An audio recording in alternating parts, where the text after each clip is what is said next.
All right, real quick, just a matter of housekeeping. We know there are counter-protesters and bad faith influencers here today and at most of our events, clout chasers. Your job? Starve them. Gray rock them. Give them nothing. Now let's talk about what really matters. The MAGA movement sells a lie. They peddle fear and call it patriotism. But let's be clear. True patriotism isn't about walls. It's about bridges. Not about exclusion, but solidarity. Not leaving people behind, but fighting for a country where no one is left behind. And today, we reclaim the word patriot!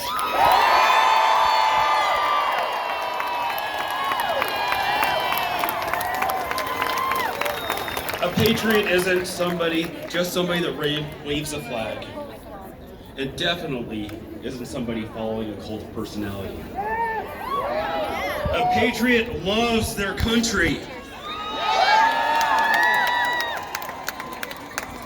And that means loving the people in it. A country isn't just a chunk of land. A country is the people. All of the people.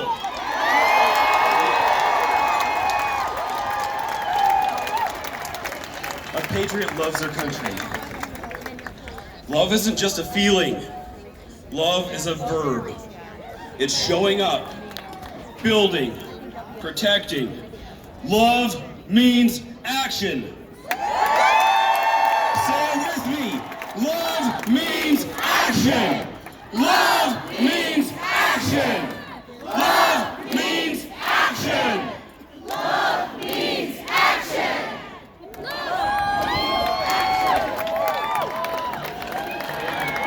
Volunteer. Join a mutual aid group. Fight for your neighbors. That's patriotism, and we are patriots. We've seen MAGA's damage. Rights stripped, science denied, truth buried. But we've also seen something else. Ordinary people rising up in greater and greater numbers. When they attack immigrants, we stand together.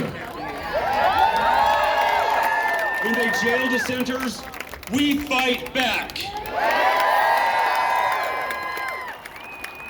You see, despair is contagious, but so is love and hope. They want us isolated, scared, but we refuse. Because our liberation is tied together. When one of us is targeted, we all rise. When one suffers, we all step in. We are unstoppable!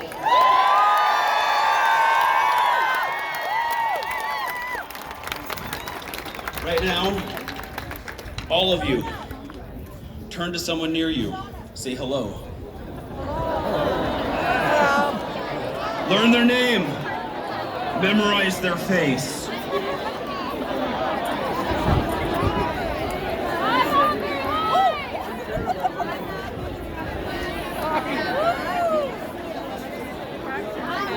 After this rally's over, I want you guys to make connections with each other. Little cells of community that overlap.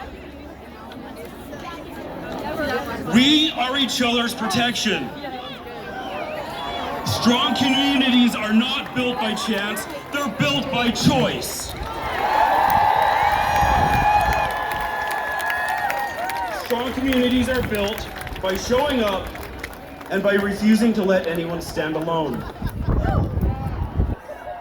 No one stands alone! Let me hear it! No one stands alone!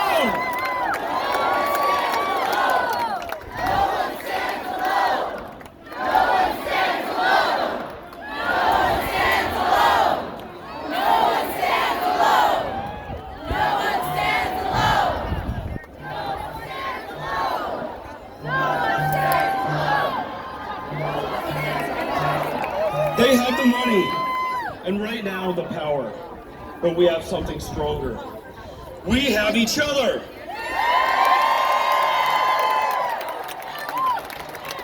As Cory Booker recently reminded us, the power of the people is greater than the people in power.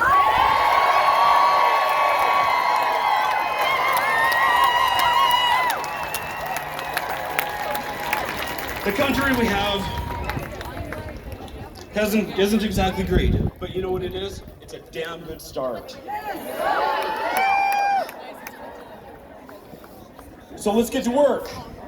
Not for the country we have, but for the country we deserve. And one where justice isn't just a word, but is reality for everyone. We are unstoppable! Thank you, my fellow patriots!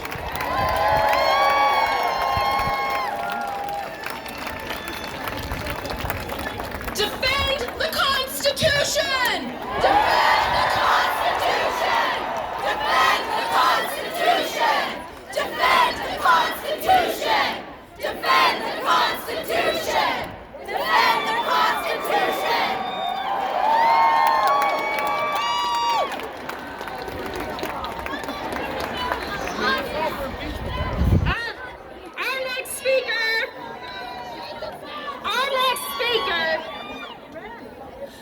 Our next speaker is Liana.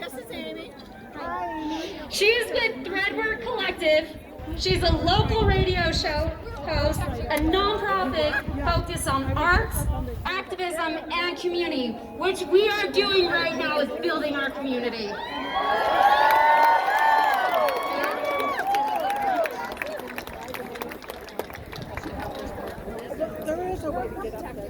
So I want to begin today with a story. A country divided and fearful, facing economic hardship, political instability, and social unrest, turned to a leader who promised renewal. The people, tired and searching for answers, welcomed him. He spoke of strength, he spoke of revival, he spoke of a return to greatness. Once in power, he acted quickly. Harsh policies were framed as necessary for protection, for security, for the good of the people. He spoke of danger, of enemies, of threats of state, and the people, longing for safety, listened. The storytellers, the journalists, the critics, the question askers were silenced. Their platforms were dismantled. Their names were smeared. Controls were placed on media, art, and education. And soon, we were left with only one story, his story. The opposition was mocked and then prosecuted, rivals accused of betrayal, dissent labeled as treason. Minority groups and dissenters were targeted, laws shifted, courts and congresses meant to be the voice of us, the voice of the people, were filled with loyalists, or worse, silent observers. Yeah, boo! And when the world raised concerns, the leader turned their warnings into proof of an enemy at the gate. They don't understand us, he said.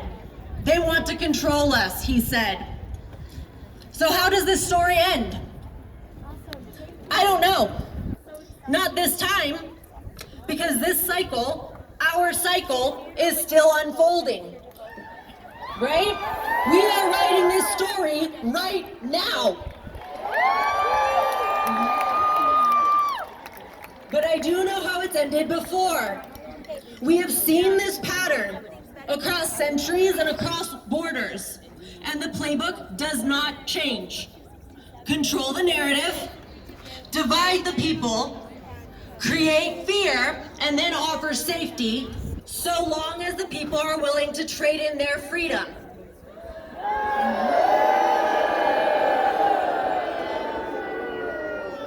Proclaim to be the sole source of truth.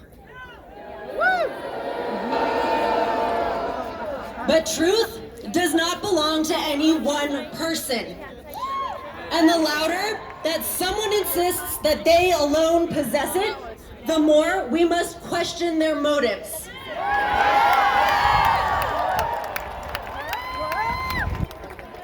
I now address all of us, including those who voted for and maybe still support Trump.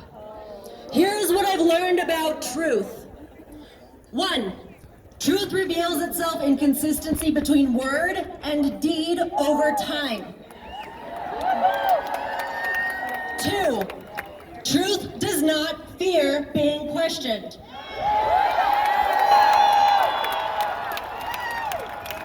I have learned these lessons firsthand through painful moments of disillusionment when I had to revise what I believed to be true throughout the course of my life.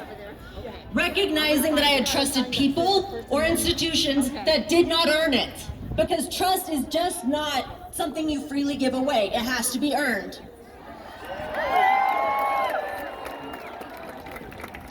Ultimately, realizing that what I had believed was not aligned with what was real.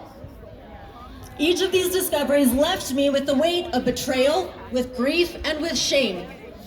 The turning point came when I was offered grace and gently reminded by my community that there is no shame in wanting to believe, there is no shame in making mistakes, and there is no shame in changing course when you learn something new.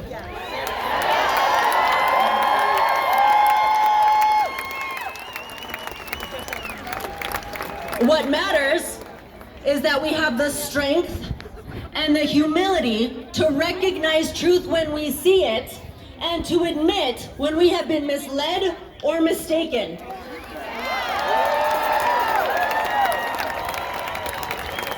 And then, once we recognize the truth, to embrace it and to act accordingly. Trusting in the grace of our community and extending that same grace back. We need to hold each other accountable, and we need to be challenged in our perspectives, because truth does not fear being tested.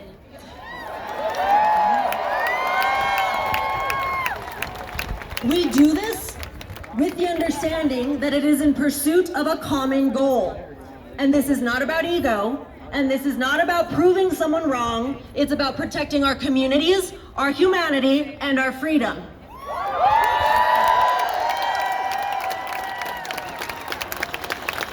Audre Lorde said, without community, there is no liberation. But community must not mean a shedding of our differences, nor the pathetic pretense that these differences do not exist. Movements don't need uniformity. They need diversity, of voice, of thought, of background.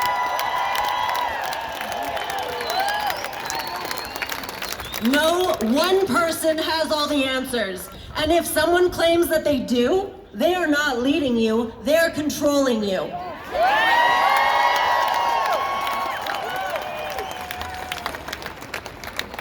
The fabric of any society is woven out of the threads held by each person in it. And that is our work, to build true community, where questions are welcome, where disagreement is not a threat, but a tool, where learning and unlearning can happen side by side, where we dismantle and create and build together. It's in these spaces, built on trust and dialogue, that real change begins. In community, we act to shape our world. This nation was built on the idea that power flows from the people.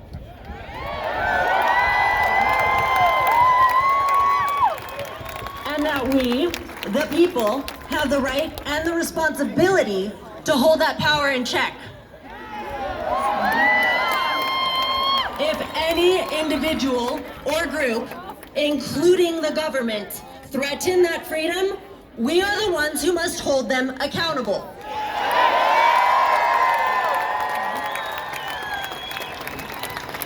The main word in activism is simply act. Take action. Collectively, we shape our community, and in community, we protect our freedoms.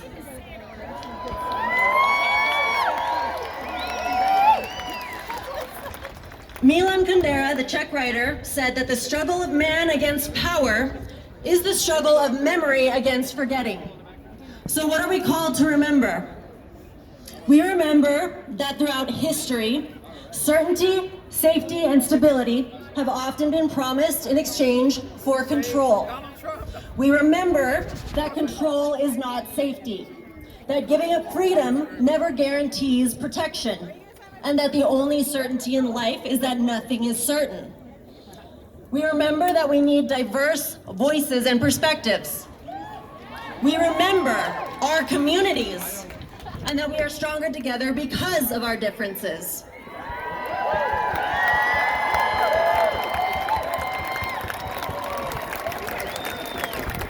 And above all, we remember our power. We remember that this government works for us.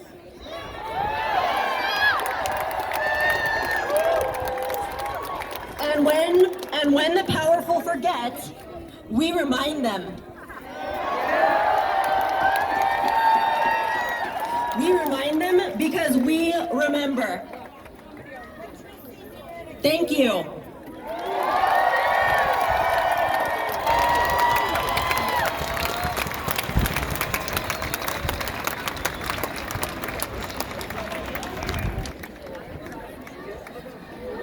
What's your guys' favorite Disney song? Because we gotta sing it right now.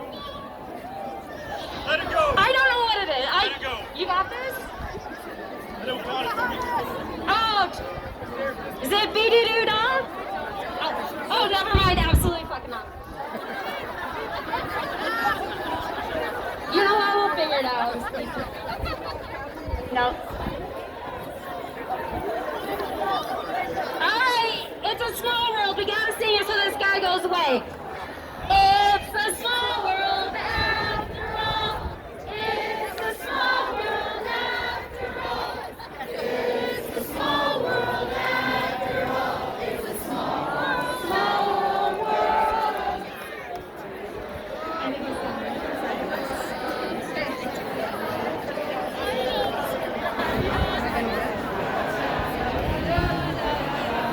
You know what? Let's keep going. We got our security team on this. I just want to remind everybody that protest is patriotism.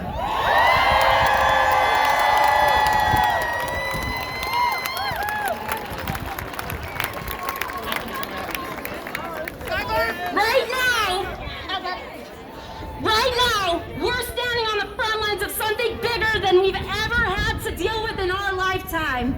Well, some of our lifetimes. And right now, we are part of a movement that is being watched all around the world.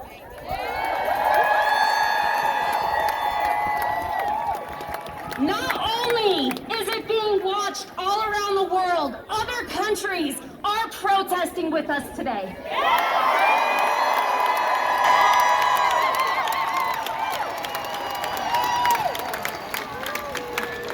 We are part of a movement that is stretching across borders and generations.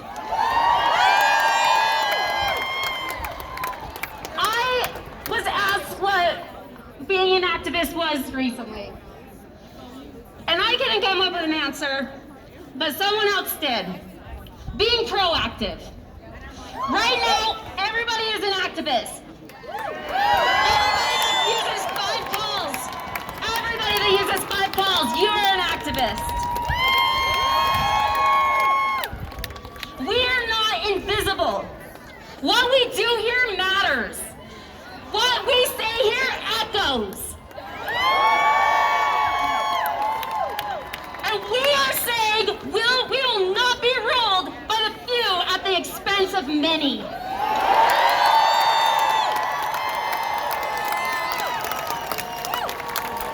Our country is uniting in a way it's never united before, and it's scaring them. This movement has never been about what side of the political scale you fall on. It's about the government turning their back on democracy and the Constitution. This is about more than one policy or a politician. This is about power. It's about who has it, how they keep it, and what they fear. And right now, they fear us.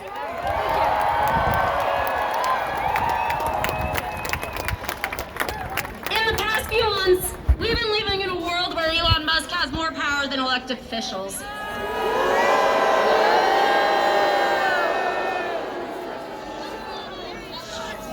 Including our president.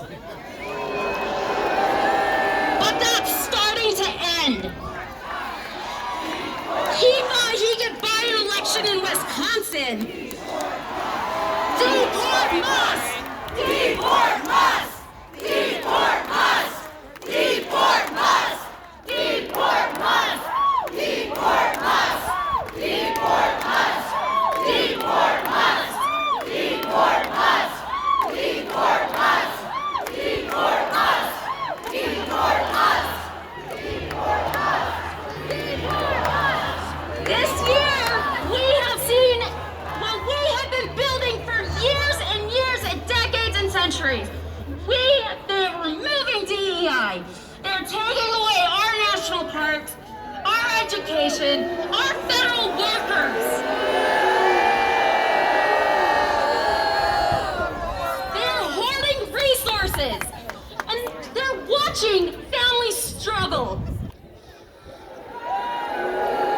Right now, corporations are buying influence, while regular people are silenced.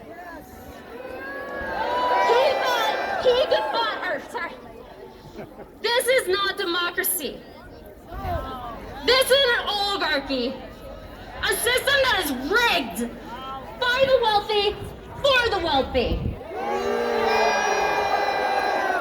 Every time we protest, we chip that security. Every chance, every sign, every step we take, it matters. We matter.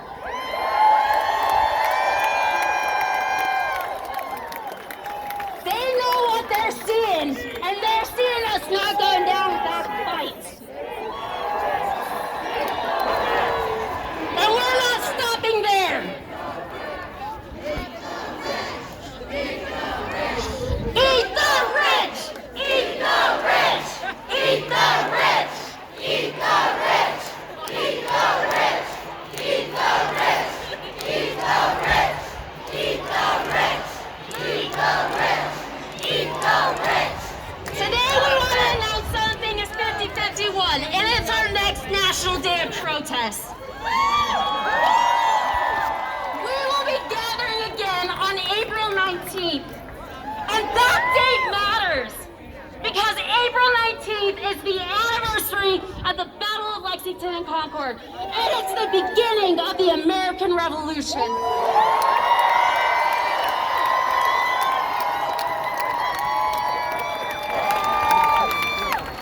On that day in 1775, ordinary people stood up to an empire. Farmers, blacksmiths, mothers, messengers, everyday people who said enough is enough. That's the spirit we can carry forward. The same fire, the same refusal to be ruled by elites who do not represent us.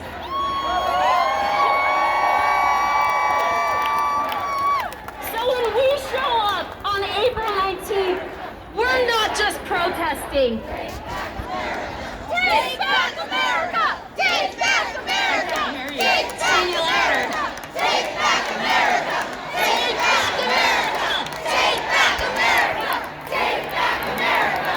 Take back America! Take back America! Take back America!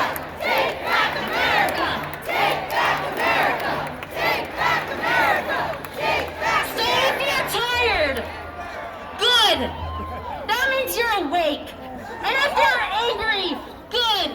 That means your heart's still beating. And if you being here